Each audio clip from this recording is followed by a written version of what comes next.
हाँ तो बच्चों, आज हम सुभाषितानी जो कि पाठ है रुचिरा भाग 3 यानी अष्टम कक्षा का, उसका अध्ययन करेंगे।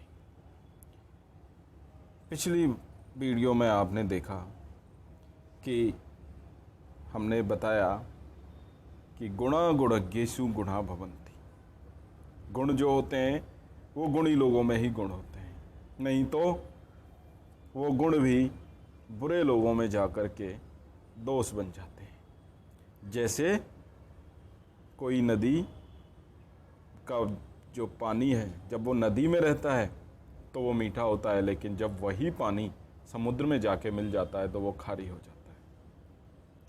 उससे आगे बताया साहित्य संगीत कला विहीन है। जिनके पास न तो साहित्य है, न संगीत है, न कला है, वो साक्षात पशु हैं। और ऐसे पशु हैं जिनके पुच्छ विषाणहीन है, ना तो पूँछ है और ना ही विषाण माने सींग है। तृणम न खादन न पी जीवमान है, यानी जो जीवमान है, जो जीवधारी हैं, जो इस धरती पे रहते हैं लोग, जो ये उनका परम भागदेयम तद भागदेयम परमम, यानी उनका परम भाग है कि वो तृण नहीं खाते, नहीं तो उन बेचारे गरीब पशुओं का चारा भी वो खा जाते। यानी धरती पे वो बिल्कुल ऐसे जानवर हैं, ऐसे पशु हैं जिनके सींग और पूँछ नहीं है। इसलिए बच्चों, इससे हमें शिक्षा मिलती है कि हमें भी साहित्य, संगीत और कला से युक्त होना चाहिए। इससे आगे अब हम अगला श्लोक पढ़ते हैं। देखिए, लुब्धस्य नश्यति यश। लुब्धस्य, लुब्ध माने होता है लोभी, लालची जो व्यक्ति होता है। लालची व्यक्ति का नश्यति माने नष्ट होता है, यश माने यश यानी कीर्ति, उसकी प्रशंसा जो होती है ना, वो समाप्त हो जाती है। पिशुनस्य, और पिशुन तो पिशुन है, आप जानते होंगे, चुगलखोर। आप लोग करते हो ना आपस में एक दूसरे की चुगली, वही। सर जी इसने ये कर लिया, सर जी इसने वो कर लिया, सर जी इसने ये कर लिया, वही।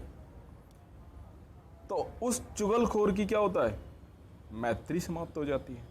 मैत्री का मतलब मित्रता। नष्ट क्रियस्य कुलम अर्थपरस्य धर्म। नष्ट क्रियस्य, जिसकी क्रियाएं नष्ट हो चुकी हैं, यानी जो कुछ नहीं करता है, उसका कुलम, उसका कुल, उसका वंश समाप्त हो जाता है। यानी अगर कोई कुछ नहीं करे, यानी कोई सार्थक कार्य नहीं करे, ऐसे ही समय व्यतीत करे, तो उस व्यक्ति का कुल समाप्त हो जाता है। अर्थ परस्य धर्म। अर्थ माने होता है धन। अर्थ माने क्या होता है, धन। अर्थ परस्य, यानी जो अर्थ को बहुत ज़्यादा महत्व देता है, उस व्यक्ति का धर्म समाप्त हो जाता है। धर्म समझते हैं, धार्यते इति धर्म, जिसको धारण किया जा सके वो धर्म है। कभी भी आप ये मत सोचना कि हिंदू, मुस्लिम, सिख, ईसाई, जरथुस्त्र, यहूदी, ये सब धर्म नहीं है, ये पंथ है। धर्म क्या है, इसके लिए हम अलग से एक वीडियो बनाएंगे और उस पर अवश्य ही तुम्हें बताएंगे कि धर्म क्या होता है। तो अर्थपरस्य, जो धन को बहुत ज़्यादा महत्व देता है, उसका धर्म समाप्त हो जाता है। विद्या फलम व्यसनिन है। विद्या फल, यानी विद्या से जो प्राप्त होने वाला फल है, वो किसका समाप्त हो जाता है, व्यसनिन है। जो आलसी लोग होते हैं ना, जो झगड़ालू लोग होते हैं, उनको कभी विद्या का फल नहीं मिलता है। पढ़ेंगे ही नहीं, आलस में पड़े रहेंगे, आलस्य में रहेंगे, तो उनको विद्या का फल कहाँ से मिलेगा। कृपणस्य सौख्यम, और कृपण माने होता है कंजूस। कंजूस का सौख्यम माने सुख। जो कंजूस लोग होते हैं ना, पैसा खर्च नहीं करना जी, सबको छुपा के रख लिया, जेब में रख लिया, या घर में रख लिया, या बैंक में रख दिया, वो लोग कभी सुखी नहीं रह सकते, उनका सुख समाप्त हो जाता है। और राज्यम प्रमत्त सच्वस्य नराधिपस्य, और राज्य किसका समाप्त हो जाता है? प्रमत्त सच्वस्य। प्रमत्त, प्रमत्त माने होता है मधुमस्त जो हो जाता है, यानी कि जो मद में चूर हो जाता है, जो घमंड में आ जाता है, जो ये सोचता है कि अरे अपन जैसे कहेंगे वैसे होगा। ऐसे सचिवस्य माने मंत्रियों का, और नराधिपस्य माने राजाओं का। सचिव, सचिव तो आप जानते हैं आजकल के भी सचिव बोलते हैं। और नराधिपस्य, नर अधिपस्य, नरों का, नर माने मानव का, अधिपस्य कौन होता है? राजा। तो ऐसे राजाओं का, ऐसे मंत्रियों का राज्य समाप्त हो जाता है जो प्रमत्त होते हैं, मद में मस्त होते हैं, जो किसी की जनता की, किसी की चिंता नहीं करते हैं, सिर्फ अपने लिए सोचते हैं। ऐसे लोगों का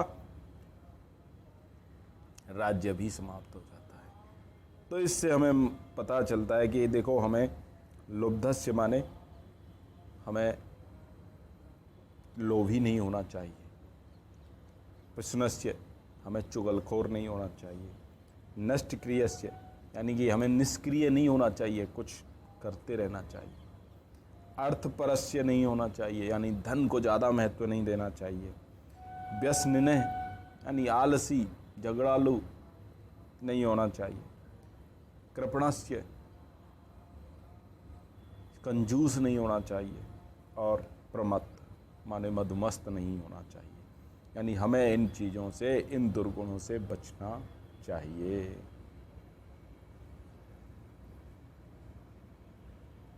अब आगे का देखते हैं। देखिए, इसमें बताया गया है कि मधुमक्खी कैसे काम करती है। पीत्वा रसम, पीत्वा माने पी करके, त्वा प्रत्यय है, रसम माने रस को, तू कटुकम माने कड़वा, मधुरम और मधुर माने मीठा, समानम माधुर्यम एव जनयेत यानी कड़वा रस भी लेती है और मीठा भी। यानी कि क्या कहना चाहता है कवि? कवि कह रहा है कि जो मधुमक्खी होती है ना, वो जिस हर फूल पे बैठती है, और किसी फूल का रस कड़वा होता है, किसी का मीठा होता है, ठीक है ना, उन सबको समानम, सबसे समान रस लेती है, माधुर्यम एव जनियेत लेकिन मीठा ही, मधुरता ही जनियेत माने पैदा करती है। शहद कभी खाया है? शहद हमेशा मीठा होता है, शहद हमेशा मीठा होता है। ये मधुमक्खी का यानी मधुमक्खी जो होती है उसका गुण है कि वो कड़वा रस भी पीती है, मीठा रस भी पीती है, लेकिन शहद जो बनाती है वो मीठा ही बनाती है। मधुमक्खी का सौ। अच्छा, संतस तथैव, और जो संत होते हैं, तथैव माने वैसे ही, तथैव तथा एव संधि है यहाँ। अगर आप संधि वाले वीडियो देखे हैं तो उसमें देखिए कौन सी संधि है। संतस तथैव, संत भी वैसे ही, समसज्जन दुर्जनानाम, समान रूप से सज्जन और दुर्जन। सज्जन माने सत माने अच्छा, अच्छे जन अच्छे लोग, दुर्जन माने दुर माने बुरा, और जन माने लोग। तो अच्छे और बुरे लोगों का श्रुत्वा वचः, सुन करके, वचः माने वचन। देखिए यहाँ पर पीत्वा और यहाँ पर श्रुत्वा, त्वा प्रत्यय है दोनों के अंदर, करके, वचः मधुर सूक्त रसम सृजंती, मधुर सूक्त रसम, मधुर माने मीठा, सूक्त रसम माने सूक्तियाँ, सूक्ति जैसे सुभाषित होता है वैसे ही सूक्ति होती है, यानी अच्छी अच्छी बातें। रसम सृजंती माने सृजन करते हैं, निर्माण करते हैं, यानी कि जैसे मधुमक्खी, जैसे मधुमक्खी कड़वे और मीठे दोनों तरह के रसों को चूस करके मीठे शहद का निर्माण करती है, वैसे ही संत लोग भी, जो अच्छे लोग हैं, सज्जन लोग हैं, वो भी अच्छे और बुरे हर तरह के वचनों को सुन करके और सूक्तियों का निर्माण करते हैं, अच्छी अच्छी बातों का निर्माण करते हैं जो हमारे जीवन में काम आती हैं। जैसे ये जो हम सुभाषित पढ़ रहे हैं, ये सब क्या हैं? ये सब सूक्तियां हैं।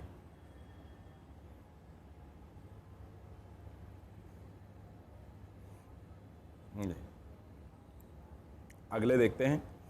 विहाय पौरुषम यो हि दैवम एव अवलंबते प्रासाद सिंहवद तस्य मूर्धनि तिष्ठन्ति वायसाः। देखिए क्या गाया कवि ने, देखिए कितनी बढ़िया बात कही है। विहाय ल्यप प्रत्यय है, छोड़ करके, त्याग करके। पौरुषम माने अपने पौरुषत्व को, अपने पुरुषार्थ को। यो ही माने जो, निश्चय ही, दैवम माने, देखो दो होते हैं देव, एक देव होता है, एक मात्रा होती है जिसपे देव। देव का मतलब होता है देवता, ठीक है। दूसरा होता है दैव। दैव माने होता है, यानी कि दो मात्रा वाला दैव, इसका मतलब है भाग्य। अर्थात क्या कह रहा है कवि? विहाय पौरुषम यो ही दैवम एव अवलंबते। दैव माने भाग्य को, अवलंबते माने आलंबन जिसका करते हैं, यानी भाग्य के पीछे जो चलते हैं, भाग्य के भरोसे जो रहते हैं, यानी अपने पुरुषार्थ को छोड़ दिया, हम कुछ काम नहीं करेंगे भैया, और हमारे तो भाग्य में यही लिखा है तो हम, हमारे साथ तो यही होगा। जैसे कई बच्चे सोचते हैं अरे भाग्य में लिखा होगा तो पास हो जाएंगे। अरे भैया जब तक पढ़ोगे नहीं ना, पास होने का चांस नहीं है। यानी कि क्यों? कि देखिए क्या कहता है कवि, प्रासाद सिंहवत। प्रासाद माने होता है महल, और महल पर जो पत्थर के सिंह बना दिए जाते हैं ना, सिंह माने क्या होता है? शेर। तो वत माने तरह, तो प्रासाद महल का जो शेर होता है उसकी तरह से। तस्य मूर्धनि, उसके, तस्य माने उसके, षष्ठी विभक्ति है, मूर्धनि माने सिर पर, तिष्ठन्ति माने बैठते हैं, वायसाः माने कौवे। कौवे जानते हैं ना? तो महल पर, महल के गेट पर या दरवाजे पर जो बड़े बड़े सिंह बना दिए जाते हैं ऊपर, यानी शेर का, शेर की मूर्ति लगा दी जाती है, पत्थर के शेर बना के रख दिए जाते हैं। उन पर क्या होता है? उनको कोई खिलाता है क्या? वो कुछ करते हैं क्या? तो उनके सिर पे कौन आगे बैठते हैं? कौवे आगे बैठते हैं। ठीक वैसे ही हमें भी पुरुषार्थ करना चाहिए, पढ़ाई करनी चाहिए। पढ़ने से ही हम आगे बढ़ सकते हैं, नहीं तो वहीं की वहीं रह जाएंगे और हमारे सिर पर भी आके कौवे ही बैठेंगे, यानी कि हमें ऐसे वैसे छोटे मोटे काम करने पड़ेंगे। ठीक है, अब आगे देखिए। पुष्प पत्र फल छाया मूल वलकल दारु भी धन्या महीरूहा ये शाम विमुखम यान्ति नार्थिनय। देखिए कह रहा है पुष्प। पुष्प आप जानते हैं, फूल, पत्र यानी पत्ते, फल, फल तो आप समझते ही हैं, पेड़ से फल मिलते हैं, संतरा, अमरूद, जो भी हैं, आम। छाया, पेड़ जो छाया देते हैं। मूल, जड़। वलकल, उसकी जो छाल होती है। दारू भी माने लकड़ी। धन्या मही रूहा, कि ये मही रूह, मही माने होता है धरती, रूह माने उसके, जैसे हमारे शरीर पे जो बाल होते हैं उनको भी क्या कहते हैं? हम रूह कहते हैं, रोम। तो धन्य है ये धरती के रोम, धरती की रूह, धरती की घास, धरती के ये पेड़। ये शाम विमुखम, जिनसे विमुख होकर, यान्ति ना अर्थ न माने नहीं, अर्थ न माने होता है याचक, मांगने वाला। यान्ति माने जाते हैं, न माने नहीं। यानी धन्य है वो पेड़ जिनसे कोई भी याचक विमुख होकर लौट करके वापस होकर नहीं जाता।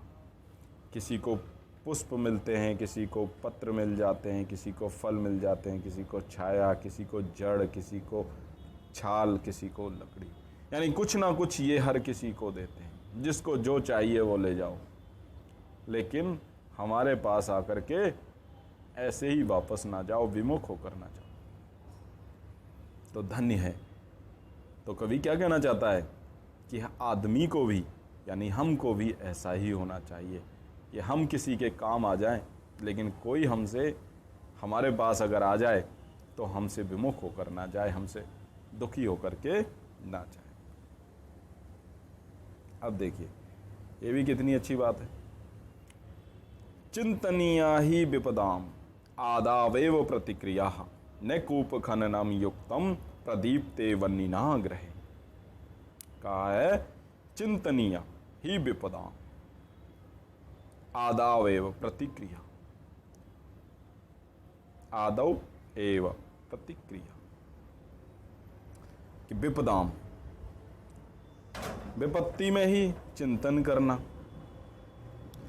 आदौ एव, आदौ माने होता है पहले से ही,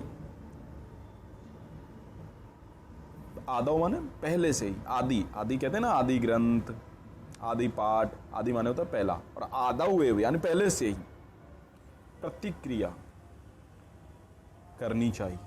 यानी हमें अगर अंदेशा है विपत्ति का पहले से, जैसे हम सोचते हैं कि भैया हम फेल हो जाएंगे, तो इस विपत्ति को हम मान लें कि हम फेल हो सकते हैं, तो उसके लिए हमें क्या करना चाहिए? आदौ हुए पहले से ही प्रतिक्रिया कर लेनी चाहिए। प्रतिक्रिया का मतलब उसके विपरीत क्रिया कर लेनी चाहिए कि हम फेल ना हो जाएं, हम फेल हो सकते हैं, यह विपत्ति हम पर आ सकती है, तो इसके लिए हमें पहले से ही क्या हो जाना चाहिए? तैयार हो जाना चाहिए, और उसके प्रति जो विपरीत क्रियाएं हैं वो करनी चाहिए। यानी हमें पढ़ने का पुरुषार्थ करना चाहिए, पढ़ाई करनी चाहिए, ताकि हम फेल होना जाए। क्यों? न कूप खननम युक्तम, कि कुआं खोदना उचित नहीं है। प्रदीप्ते वन्निना ग्रहे, घर में वन्निना माने आग से, प्रदीप्ते माने प्रज्वलित होने पर, यानी घर में आग लग जाने पर फिर आप कहो कि हम कुआं खोद लें, तो ये उचित नहीं है। क्योंकि भाई आग लग गई और फिर तुम कुआं खोदने चले, तो फिर क्या कर लोगे? हैं? अरे कुआं जब तक खोदोगे तब तक तो घर जल करके स्वाहा हो जाएगा। ठीक वैसे ही परीक्षा आएंगी, पता है, तो जब परीक्षा आएंगी तब पढ़ लेंगे। बहुत से बच्चे ऐसे बोलते हैं, अरे भैया परीक्षा आएंगी तब पढ़ोगे, परीक्षा आएंगी तब पढ़ोगे, तो तब तक तो परीक्षाएं निकल जाएंगी और तुम्हें याद भी नहीं होगा, तब तक तुम याद भी नहीं कर पाओगे। तो इसलिए पहले से ही पढ़ाई कर देना अच्छी बात है। यानी पहले से ही हमें पता है कि अगर हम नहीं पढ़ेंगे तो फेल हो जाएंगे, ठीक है ना? तो पहले से ही हमें पढ़ना चाहिए। ये आपका प्रथम अध्याय पूर्ण हो चुका है।